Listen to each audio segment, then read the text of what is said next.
అన్నమయ్య జిల్లా కేవీపల్లి మండలం వడ్డిపల్లిలో దారుణం చోటు చేసుకుంది. యువ లాయర్ ఎల్లయ్య దారుణ హత్యకు గురయ్యారు. లాయర్ తల్లిదండ్రులకు తీవ్ర గాయాలయ్యాయి. వారిని పీలేరు ఆసుపత్రికి తరలించి చికిత్స అందిస్తున్నారు.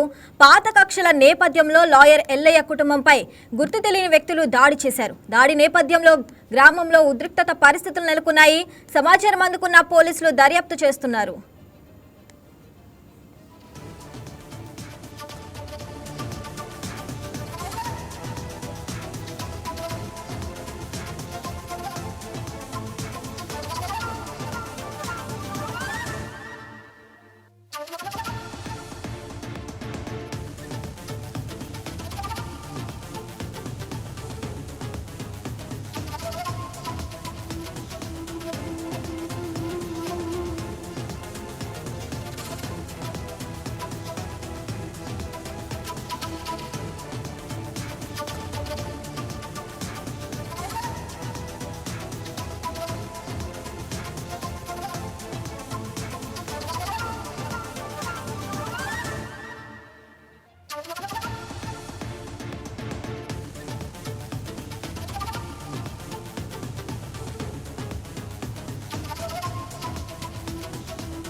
జిల్లా కేవీపల్లి మండలం వడ్డిపల్లిలో దారుణం చోటు చేసుకుంది. యువ లాయర్ ఎల్లయ్య దారుణ హత్యకు గురయ్యారు. లాయర్ తల్లిదండ్రులకు తీవ్ర గాయాలయ్యాయి. వారిని పీలేరు ఆసుపత్రికి తరలించి చికిత్స అందిస్తున్నారు. పాత కక్షల నేపథ్యంలో లాయర్ ఎల్లయ్య కుటుంబంపై గుర్తు తెలియని వ్యక్తులు దాడి చేశారు. దాడి నేపథ్యంలో గ్రామంలో ఉద్రిక్త పరిస్థితులు నెలకొన్నాయి. సమాచారం అందుకున్న పోలీసులు దర్యాప్తు చేస్తున్నారు. రైట్, ఇక దీనికి సంబంధించి మరింత సమాచారం మా స్పెషల్ కరెస్పాండెంట్ పన్నీర్ సెల్వం అందిస్తారు. సెల్వం, చెప్పండి, ఇక అన్నమయ్య జిల్లా కేవీపల్లి మండలం వడ్డిపల్లి అయితే దారుణం చోటు చేసుకుంది. అసలు ఈ సంఘటన ఎలా జరిగింది? ముందుగా ఏదైనా గొడవ జరిగిందా, లేకపోతే బెదిరింపులు ఏమైనా ఉన్నాయా?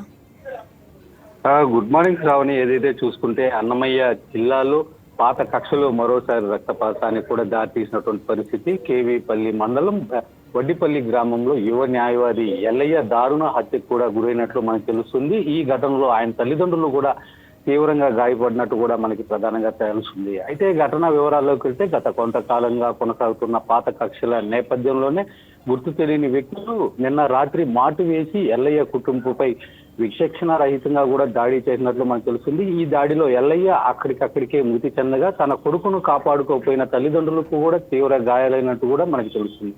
క్షతగాత్రులను వెంటనే కూడా చికిత్స నిమిత్తం ఆసుపత్రికి తరలించారు. ఈ నేపథ్యంలో కూడా గ్రామంలో కూడా ఉద్రిక్త వాతావరణం నెలకొంది. యువ న్యాయవాది హత్యతో వడ్డిపల్లి గ్రామంలో ఒక్కసారిగా ఉద్రిక్త పరిస్థితులు కూడా నెలకొన్నాయి. సమాచారం అందుకున్న పోలీసులు వెంటనే గ్రామానికి చేరుకొని పరిస్థితిని కూడా సమీక్షించారు. ఎటువంటి అవాంఛనీయ ఘటనలు జరగకుండా భారీ బందోబస్తును కూడా ఏర్పాటు చేశారు. అయితే దీనికి సంబంధించి పోలీసులు మాత్రం నిందితుల కోసం ముమ్మరంగా గాలింపు చర్యలు చేపడుతున్నారు. ఏదైతే ఆ దరిదాపుల్లో ఉన్నటువంటి సీసీ కెమెరాలను కావచ్చు, వీటినంతా కూడా ఒక్కసారిగా కూడా పరిశీలించే దిశ కూడా చేస్తున్నారు. ఈ నేపథ్యంలో ఈ యువ లాయరు హత్యపై కూడా ఇటు న్యాయవాద సంఘాలు కూడా తీవ్ర దిగ్భ్రాంతిని వ్యక్తం చేస్తున్నాయి. దీనికి సంబంధించి కూడా ఇటు న్యాయవాదులకు ఎవరైతే ఈ బార్ అసోసియేషన్ ఉన్నారో వాళ్ళు కూడా ప్రధానంగా డిమాండ్ చేస్తున్నారు. దీనికి కుట్రపూరితంగానే జరిగింది కాబట్టి ఎవరైతే ఈ దారుణానికి ఒడిగట్టారో వాళ్ళని ఖచ్చితంగా అరెస్ట్ చేసి ఉరి తీయాలని చెప్పి వీళ్ళు ప్రధానంగా డిమాండ్ చేస్తున్నటువంటి పరిస్థితి అయితే ఉంది.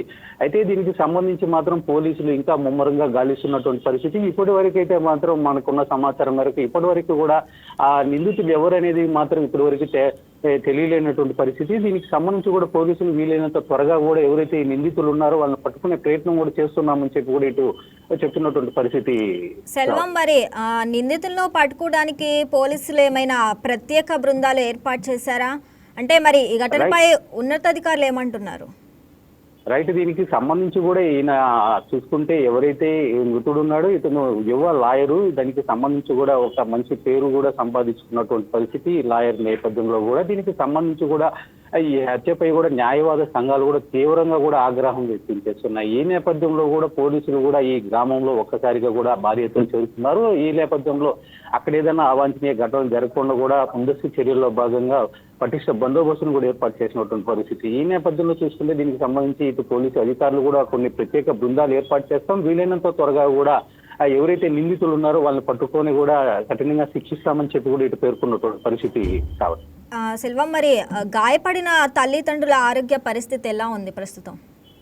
ప్రస్తుతానికైతే మాత్రం గాయపడినటువంటి న్యాయవాది తల్లిదండ్రులు మాత్రం చికిత్సగా నిదానంగా కోలుకుంటున్నారని మాత్రం మనకు ప్రధానంగా తెలుస్తుంది. ఏదేమైనప్పటికీ తన కన్న కొడుకు కంటి ముందరే ఇటు దారుణ హత్యకి గురవడం కూడా ఇటు వాళ్ళ మనసు కలిసి వేస్తుందని చెప్తుంది. దీనికి కూడా వాళ్ళు కన్నీటి పరిమర్తవలతో తమ ప్రాణాలను తీసుకొని తమ కొడుకును కూడా ఇది కాపాడుకోలేకపోయామా అని చెప్పి కూడా వాళ్ళు కూడా ఇటు కన్నీరు మున్నీరు అవుతున్నటువంటి పరిస్థితి అయితే ఉంది. అయితే మాత్రం వాళ్ళ తల్లిదండ్రులను ఓదార్చలేక గ్రామస్తులు కూడా కన్నీటి పరిమర్త అవుతున్నటువంటి పరిస్థితి ప్రస్తుతం అక్కడ నెలకొంది. Right Selvam, thanks for the updates.